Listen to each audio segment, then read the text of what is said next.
Hi guys, তো সকলে কেমন আছো? আমি চলে এসেছি তোমাদের সামনে একটি মিনি ব্লগ নিয়ে। আজ সন্ধ্যের টিফিনে বানালাম ডিমের চপ। তো আমি কিভাবে বানিয়েছি সেটাই তোমাদের সাথে শেয়ার করছি, ডিমের রেসিপিটা। তো তোমরাও এইভাবে বানাতে পারো।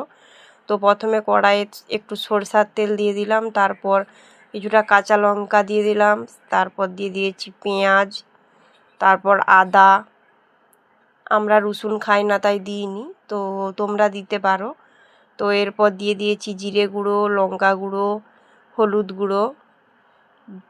তারপর এটা একটু জল দিয়ে গুলিয়ে নুন, তারপর ভালো করে কষিয়ে সেদ্ধ আলুগুলো তুলে দিলাম। এরপর দিয়ে দিলাম কাঠখোলায় ভেজে রাখা লঙ্কা, এলাচ, লবঙ্গ, কাঠচকালি দিয়ে দিলাম। তারপর আলুটা ভালো করে মেখে নিয়েছি। তারপর দেখো এই ডিমগুলোকে হাফ করে কেটে নিয়েছি।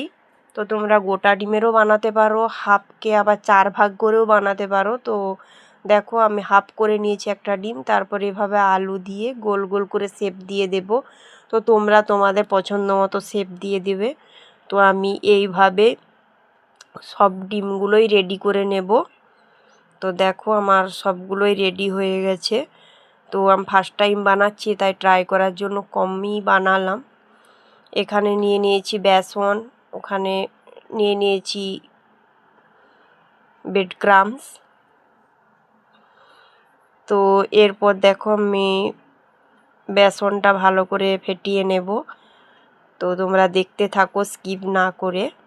তো এরপর আমি তেলটা গরম হতে দিয়েছি। এরপর ব্যাটারের মধ্যে এটা ডুবিয়ে এরপর ব্রেড ক্রাম্বসে ডুবিয়ে নিয়েছি। এরপর তেলটা গরম হতে দিয়েছি। এবার দেখো তেলটা গরম হয়ে গেছে, তো তার মধ্যে দিয়ে দিলাম। এইভাবে আমি একটা একটা করে সব ভেজে নেব। তো চলো দেখো, এইভাবে আমি সব রেডি করে নিয়ে সব ভেজে নিয়েছি। তো তোমাদেরকে সেটাই দেখাচ্ছি। তো দেখো কত সুন্দর কালার এসেছে, কত সুন্দর হয়েছে। তো তোমরাও বানিয়ে দেখো।